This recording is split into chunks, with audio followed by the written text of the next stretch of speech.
Well, I'm wiring up a boat trailer this evening for taillights. This is going to be a real simple light job. This is just going to be 2 taillights, no side markers. The wiring will be simple. It doesn't have any kind of brakes or anything. So this is the most basic, most simple little trailer wiring job a guy could do.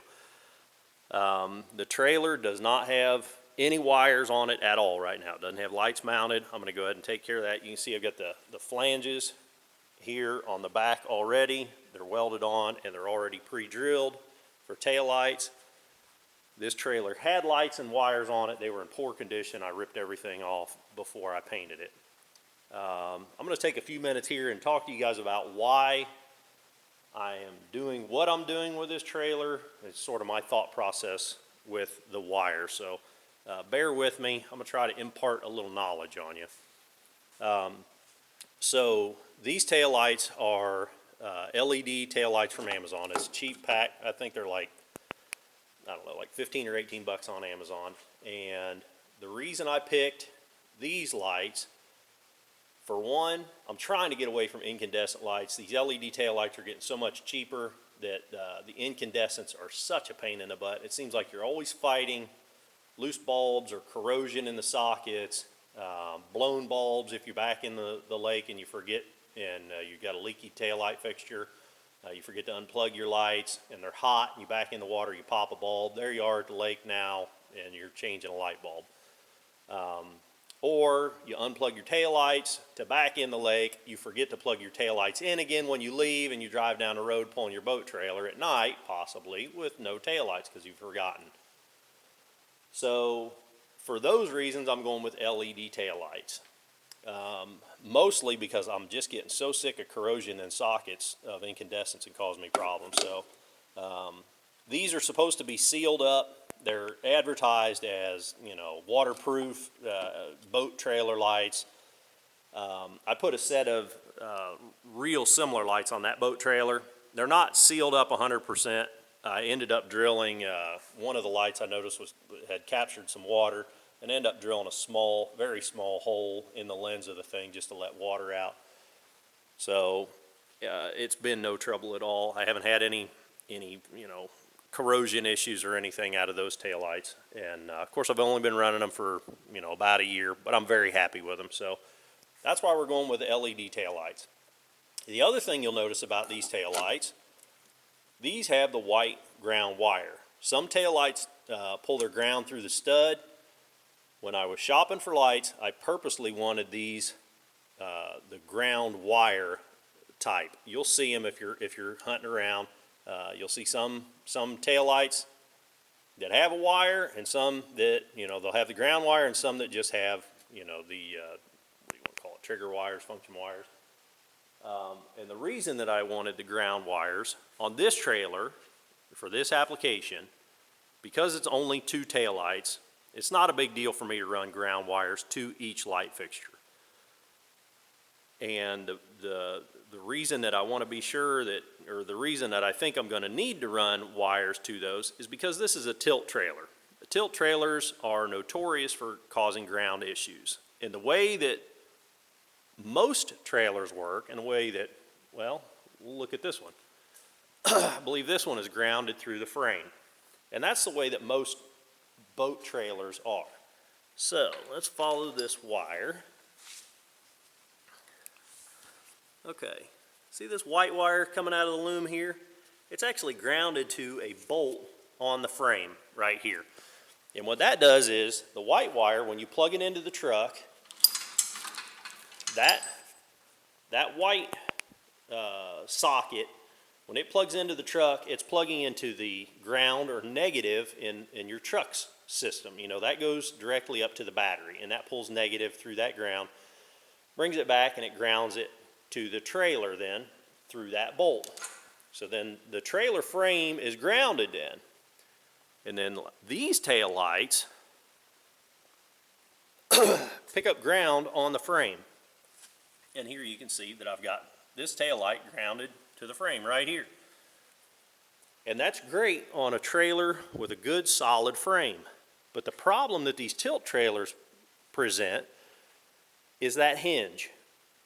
they're not solid mounted. That's not a solid mount right here. That's just a latch holding that portion of the trailer frame together. And those bolts there, you can see two nuts on those bolts. That's the hinge. And that hinge makes for a poor ground from the front of the trailer to the back of the trailer.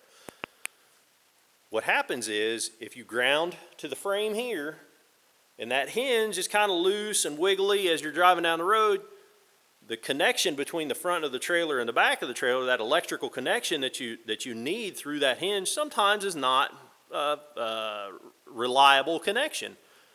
And your trailer tail lights then are losing ground as that hinge is kind of flexing and the trailer frame is kind of, vibrating. You could lose connection, the ground connection to your taillights, and your taillights quit functioning. So one way to get around that is to run a wire all the way from the ground at the truck back to each taillight, and that's what I'm going to do here. Another way around that I've done in the past is either to use a jumper wire from one side of the frame to the other, just bolt into the frame here and run a wire and bolt into the frame there, and that gives a good connection for ground. Or what a lot of guys do, and what I think I've done it on 2 other trailers now, is just weld the damn frame together and make it a solid trailer. I don't think I've ever had a need to tilt a trailer deck to launch any of my boats. The places I go, I always have boat ramps. So that's another way to get around that.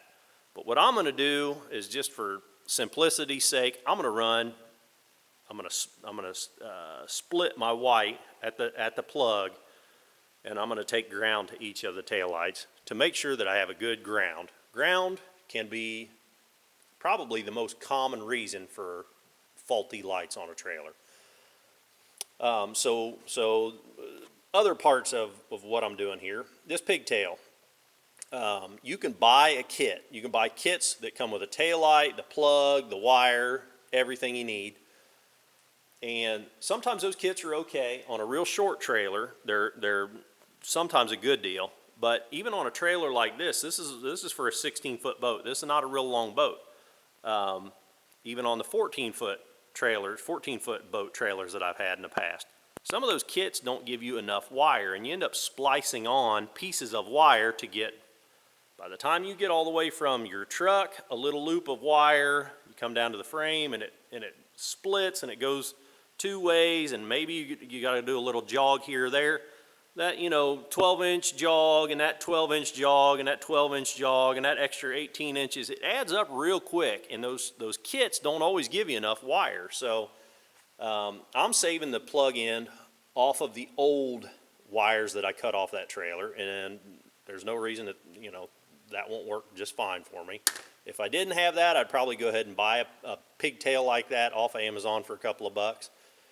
And then for years, I just kind of limped along and thinking, I only need 50 feet of wire, and I only need 50 feet of wire. And I kept buying 50 and 100-foot spools, and eventually, I don't know, probably 4 or 5 years ago, I said, to heck with it. I don't know how big these spools are, but now I've always got wire. What is that? How many feet is on this? I kind of just splurged and bought, that might be 500 feet of wire on there. I was doing a big project, and I just went out and bought 6 different colors of wire.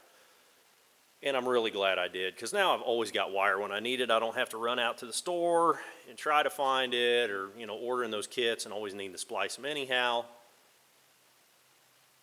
It might be a good investment just to go ahead and get yourself a bunch of wire. The other thing is, this wire is a heck of a lot better quality. This is 14 gauge stranded copper wire. This is much better quality than some of the wire that comes in those kits that comes in, this form, where they've got all 4 wires kind of molded together. Typically those are 16 gauge wire, so it's a lighter gauge, and sometimes the coating on those wires is really soft plastic. Some of those Chinese light kits, they use like red wire and a pink wire, and if you can use the standard color coding on your wires, you're going to be a whole lot happier in the long run. So you might benefit from going out and buying big rolls of wire too. I'm going to go ahead and I am going to use the old license plate bracket that came on this trailer. These are more or less universal, seems like, and if they don't have the correct hole spacing for you, a lot of times you can drill holes in these flanges. But most of these kits anymore, most of these taillights seem like they're all about the same distance on these studs. So like, I don't know what brand this was, but I can almost guarantee that it's not the same brand as this. But those holes are, going to jive with that bracket. So anyhow, I'm going to go ahead and then I guess using this on here too. If you're using the kind of taillights that ground through the stud, that big chunk of plastic license plate cover, that's going to help insulate your studs from the trailer frame and cause you possibly more ground issues too. So just another reason to run a ground wire to each taillight. I'm going to start by mounting the lights. Well, actually, I'm going to start by, or what you should start by doing is what I did here. I got a car battery, and I just verified that these lights are good. Before you go through the trouble to mount the things, make sure they're good. So hold your, if you got the kind with the white wire, you hold that to negative. It's going to be hard to do with one hand, but hold the white wire to negative, and then your yellow should be bright, and then your brown should be dim. So test your taillights before you mount them up. I already did. These are working great. So the first thing I'm going to do is I'm going to get these bolted onto the back. Then I'm going to start pulling wire from the front. And when you pull wire, pull it through the frame as much as possible, because you're trying to protect the wire from rocks in the road or people banging into your trailer. You're trying to protect that wire. So put it inside the frame whenever possible. Like this is C-channel, so I'm not 100% protected in here, but I'm going to keep that wire inside the channel as much as possible, and I'm going to use zip ties. They won't be the prettiest things, but I'm going to use zip ties around that channel to keep the wires in the channel and keep them from getting damaged as we're going down the road or just through regular use. So I pulled my wire through. You can see it's kind of a mess up there in the front. I got plenty extra hanging off there. I got a white, green, and brown going down that side. I got a white, yellow, and brown coming down this side. I've left myself a little bit of extra, maybe 6 or 8 inches extra to make my connections here. And same thing over there. I'm going to start making my connections at the back. And to do the connections, I like to do butt connectors, but I fill them full of dielectric grease and I use shrink tubing on them. So it helps to keep a stash of assortment of collectors. Or of connectors rather. You never know kind of what you're going to get into, so it does help to have a few of everything. With this project, I expect to use almost entirely will be these blue butt connectors. We may use a few yellow. When I'm like up in the front, I'll be splicing 2 whites together to go in one end, and then 1 white will come out the other end. Sometimes when you go putting 2 of the 14 gauge wires together, you can't fit them in a blue connector. The blues are for like 16 and 14 gauge wire. I think the yellows are for like, I want to say 10 and 12, and then the red are for the smaller stuff, 18 to 22, I think. So the tools that you'll need to do this, you're going to need a rag, because I need a rag because I put dielectric grease up inside all my connectors. Dielectric grease will keep the corrosion down, which will make your life so much better going forward with your connections. So I squirt dielectric grease in the connector, then we'll crimp it down using this tool. Get yourself a set of these pliers with that dimple in it. You see that dimple down at the bottom? That dimple is actually for non-insulated connectors because it cracks the plastic, but because we're covering them with shrink tubing, it doesn't matter if we crack the plastic on the thing. So that dimple will make a much, much better connection. So get yourself a pair of pliers with that dimple. You're going to need strippers. You're going to need something to heat up your shrink tubing. And definitely, we're going to be using dielectric grease. The shrink tubing, you can pick this up on Amazon. Because I use so many of the blue, I don't use very many yellow. Yellow requires a 5/16 shrink tubing. I think it's blue is 1/4 inch, but you can get shrink tubing real cheap on Amazon. And I bought a big bundle of it a few years ago. I don't know how many, there's got to be 100 feet or more in there. But it's real cheap on Amazon, so get yourself a bundle of that, because, you know, other projects, you'll use it up. I'm going to go ahead and get all my tools and stuff, get down there at the end. I'll start making connections, and I'll show you kind of what that process looks like. All right, we're at the back of the trailer now. I'm on the left tail light here. These are the wires coming out of the light fixture. These are the wires coming off the frame. And I've cut them to length. I've cut them to the length that I want. There's a little bit of play here. I leave just a little bit extra at the end. That's in case something would happen to the fixture and it breaks and I need to replace it. And I need a little bit, you know, a little bit of extra wire, because I'm going to have to cut these crimp fittings off. And I want to just leave myself a little bit extra for, you know, down the road. So I'm going to go ahead and I'm going to strip this back. This looks like a 16 gauge wire on the taillight end. And I'm stripping back probably, yeah, that might be a little much. You really only want about 3/8 of an inch sticking out, something like that. So I'm going to go ahead and I'm going to strip all these.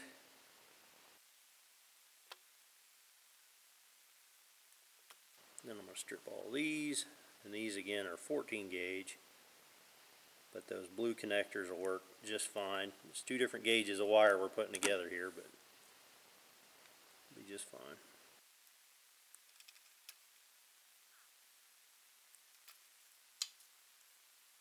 We'll go ahead and do this yellow one first. I always twist my wires just to clean them up. Slide the shrink tubing on, don't forget that. First thing.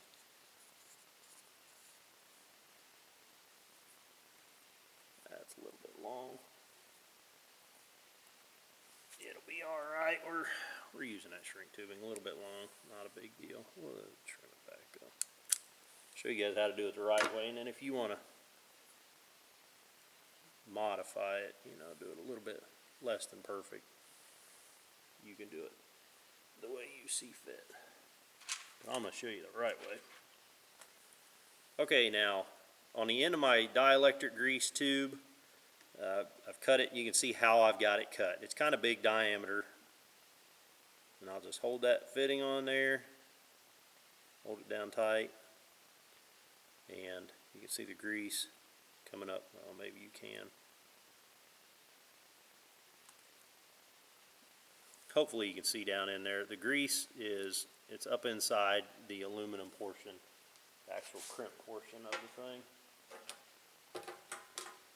So then the first wire that I shove will be from the side that I just filled, so that will push the grease even further up into the connector.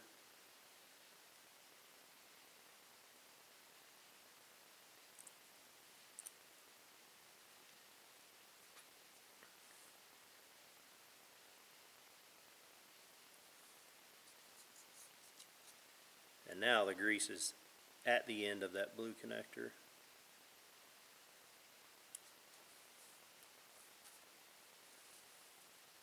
Now here's where that rag comes in, because once you start using that dielectric grease, man, it just gets on everything. For me anyhow. It's like never sees. Just gets over everything. Give them a tug. Make sure you've got a good connection there. And then slide your shrink tubing over. Now the dielectric grease is enough that connection is probably good enough, but this shrink tubing is gonna be kind of the icing on the cake.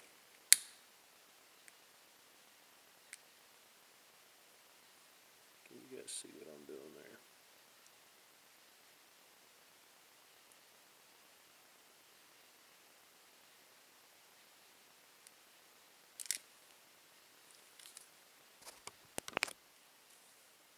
You see that? Yeah, you can see what I'm doing. Okay, that's it. So that is a weather tight connection. You can't get much better. The only way I would think you get any better than that is soldering it, and I'm not going to go through the trouble of soldering it. I have never had trouble out of a fitting done that way, and I've used them for years that way. So I'm going to do the rest of these, the rest of these right here, same way. Do the other taillights same way, and then I'll show you kind of what it looks like when I do that pigtail on the front of the trailer. Well, we're at the front of the trailer now, and I'm going to show you what I'm doing to connect this pigtail.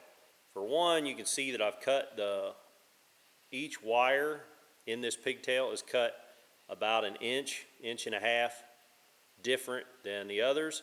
So like the green one is the longest, then you go up an inch and a half and you get the white one, you go up about an inch and a half, you get the brown one, you go up about an inch and a half, you get the yellow one. And the reason that I'm doing that I stagger them, is because I'm gonna put them all in a piece of this loom, this wire loom. And what happens is, if you cut them all to the same length, you get one big wad of those connectors. But if you stagger your connections, then it'll fit up in the loom, and it'll make it a lot tidier looking. You can hide everything up in that loom. So that's why I stagger my connections. Okay, so I'm just going to start with the longest one on this end first. That just happens to be green, and that's going to be the exact same as the ones in the back. So.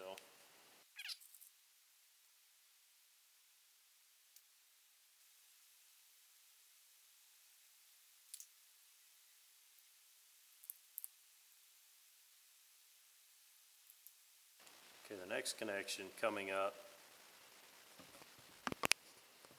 the line here is the white, and the white is going to be, I think we're going to end up have to use a yellow connector on that.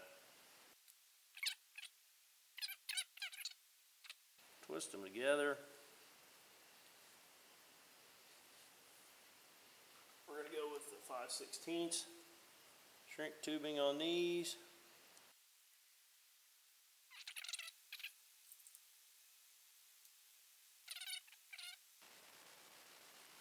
Make sure they're twisted together real good.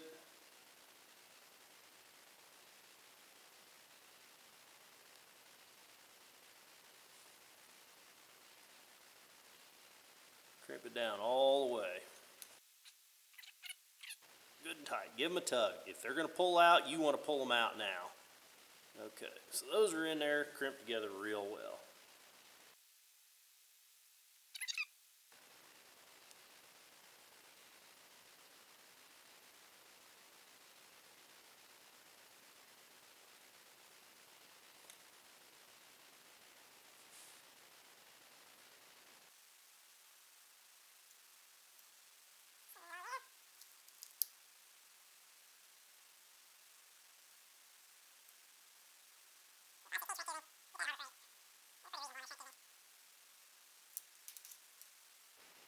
Okay, there's that connection. So I've got all my connections made, and you can see, that I've got all my connectors staggered, and none of them are overlapping, so they should be able to fit in this loom. That is a fair amount of wire to fit in a loom, so I normally keep two sizes of this stuff on hand. I'm not going to go with the smallest stuff, just because we're running, what are we running, 6 wires through there? 1, 2, 3, 4, 5, 6, yeah. So this stuff, it's slit. The stuff that I buy is slit, which makes it a little easier to put on. You just got to kind of finagle it on there.